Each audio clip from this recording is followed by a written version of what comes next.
नहीं नहीं नहीं नहीं नहीं रोनी, मुझे सच्ची बताएं, आज इतना सारा तैयार होके आने के पीछे क्या मकसद है? किसी की शादी है या कोई पार्टी है? अरे रिया, ऐसी कोई बात नहीं। मैं मान ही नहीं सकती रोनी कि कोई बात नहीं है। ओ, अब मैं आपको कैसे समझाऊं रिया? वेरी सिंपल रोनी, सच बोलकर। रिया, जब कोई बात है ही नहीं तो क्या बताऊं? बस वैसे ही दिल किया तो पहन लिया। कोई बात नहीं। ठीक है रोनी, तो फिर आप ऐसा करें कि सारा काम जो है ना, ये आप लें और इसे 2 घंटे में मुकम्मल करें। हैं? इतना सारा काम और 2 घंटे में? रिया, ये तो जुल्म है।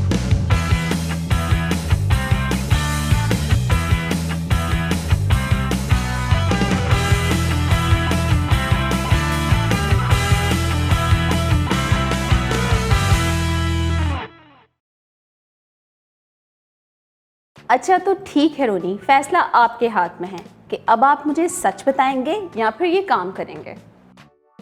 ठीक है, बताता हूँ। रिया, वैसे आप बड़े होने का गलत इस्तेमाल कर रही हैं। मुझे लगता है रोनी कि आपको थोड़ा सा काम और चाहिए। अरे अरे, बताता हूँ। ये काम आप अपने पास ही रखें। गुड बॉय रोनी। रिया, चर्च में पास्टर साहब ने कहा कि आसमान की बादशाही में दाखिल होने के लिए नए सिरे से पैदा होना यानी नया बनना जरूरी है, और इसलिए मैंने नए कपड़े पहन लिए और नहा धोकर तैयार होकर बिल्कुल नया बल्कि ब्रांड न्यू रोनी बन गया। और मुझे उम्मीद है रोनी कि आपने पूरी बात सुनी नहीं होगी और आप सरमन बस इतना सा सुन के चले गए होंगे, राइट?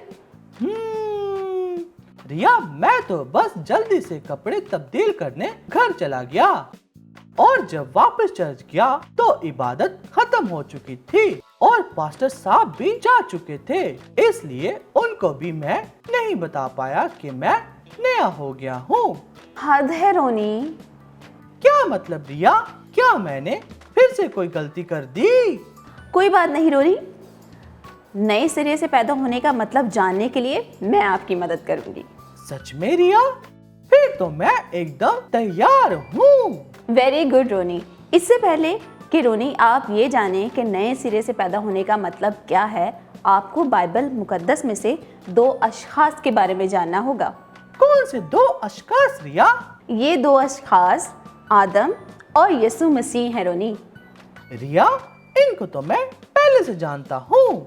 तो फिर रोनी आप ये भी जानते होंगे कि आदम को आदम अव्वल यानी पहला आदम और यीशु मसीह को दूसरा आदम यानी आदम सानी भी कहा जाता है। जी जी, पहला करंथियों 15 बाब की 47वीं आयत में मरकूम है, पहला आदमी जमीन से यानी खाकी था, दूसरा आदमी आसमानी है।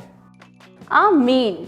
लेकिन रिया, ये सब तो मैं पहले से ही जानता हूँ और ईमान भी रखता हूँ, लेकिन मुझे बताएं कि नए सिरे से पैदा होने का मतलब क्या है? देखा रोनी, आपकी इसी जल्दबाजी की वजह से आपने पहले पास्टर साहब का पूरा सरमन नहीं सुना और अब आप मेरी बात भी नहीं सुन रहे।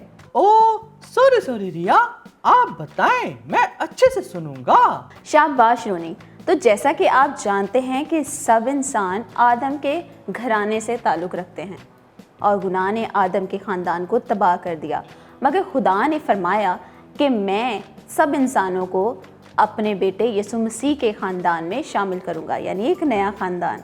तो रिया, इसका मतलब दुनिया में अब 2 तरह के घराने हैं, यानी फैमिलीज हैं। एक आदम का गुनहगार घराना और दूसरा खुदा का नया घराना जिसका सरबराह यीशु है। यस रोनी, बिल्कुल ठीक कहा आपने। वाह रिया, ये तो बहुत अमेजिंग है। यानी जब मैंने यीशु को कबूल किया तो मैं उसके घराने में शामिल हो गया। लेकिन रिया, मैं नए सिरे से पैदा कैसे हुआ हूँ? यीशु पर ईमान लाने से, क्योंकि रोनी जिस वक्त हम यीशु मसीह को अपना निजात दहिंदा कबूल करते हैं, हम मसीह के ख़ानदान में शामिल हो जाते हैं और हम नए सिरे से पैदा हो जाते हैं। बस और कुछ नहीं करना?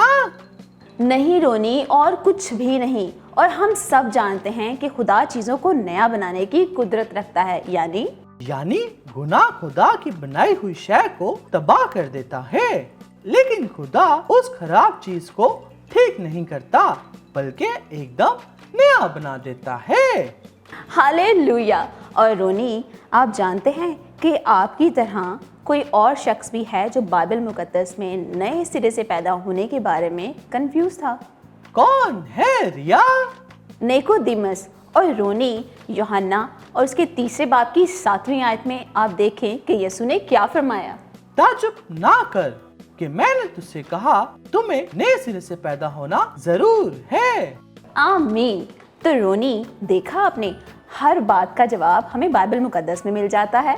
जी रिया, अब से मैं कभी भी जल्दबाजी नहीं करूँगा बल्कि रूहानी खुराक यानी खुदा का पाक कलाम ज्यादा से ज्यादा पढ़ूंगा ताकि मैं खुदा में तरक्की करता जाऊं। Well done Roni, I am so proud of you. Thank you Riya, आप हमेशा मेरी हेल्प करती हैं। कोई बात नहीं रोनी, बस अगली बार से आपने कोई भी बात सुननी है तो फौरन से एक्ट नहीं करना ब्रांड न्यू रोनी। रिया, हंसने के बजाय जल्दी से चलें। अमजद भाई और निम्रा हमारा वेट कर रहे हैं। जी जी बिल्कुल रोनी। और प्यारे बच्चों, आइए हम सब मिलके चलते हैं अमजद भाई और निम्रा के पास आज की स्टोरी सुनने। Hello friends, welcome to story time.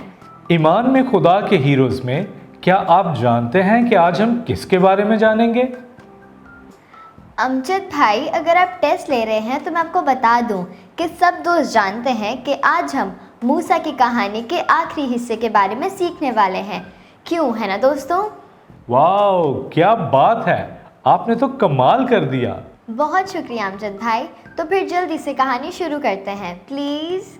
जी तो दोस्तों, जैसा कि आप जानते हैं कि खुदा मूसा पर जाहिर हुआ और खुदा ने मूसा को फिरौन के पास जाने के लिए कहा। इसका मतलब कि खुदा ने मूसा को ज़रूर फिरौन के लिए कोई पैगाम भी दिया होगा, है ना अमजद भाई?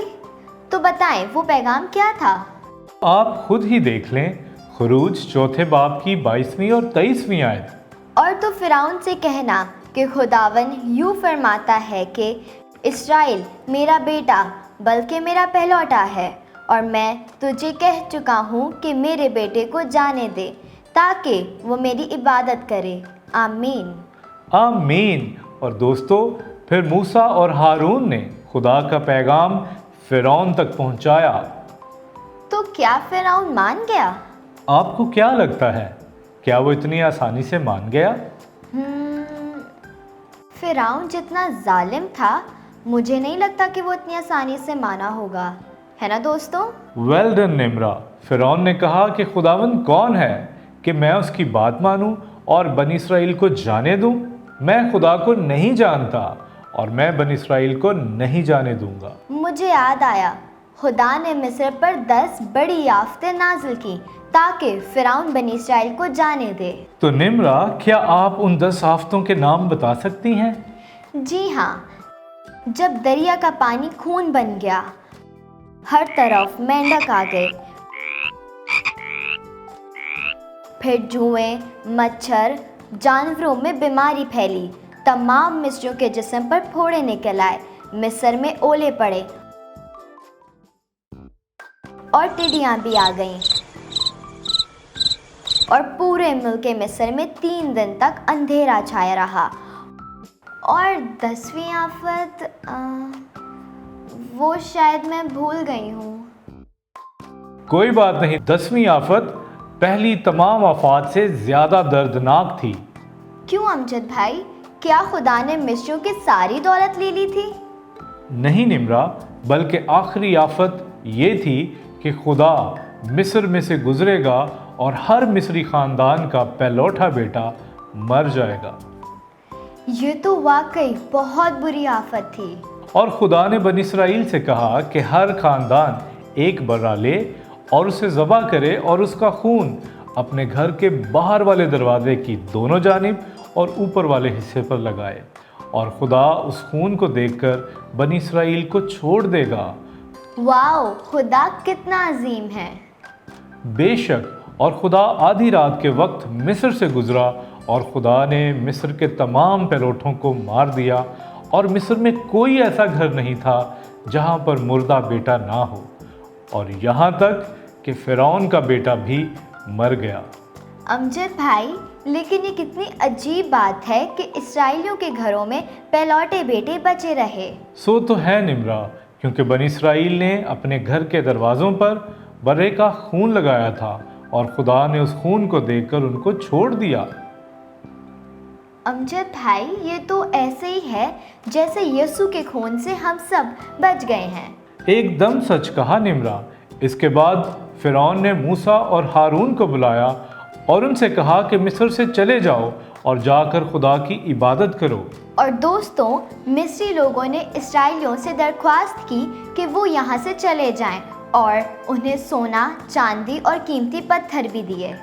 और बनी इसराइल बहुत सी दौलत लेकर मिस्र से चले गए। औरतों और बच्चों के अलावा कई लाख मर्द थे और उनके माल मवेशी भी उनके साथ गए।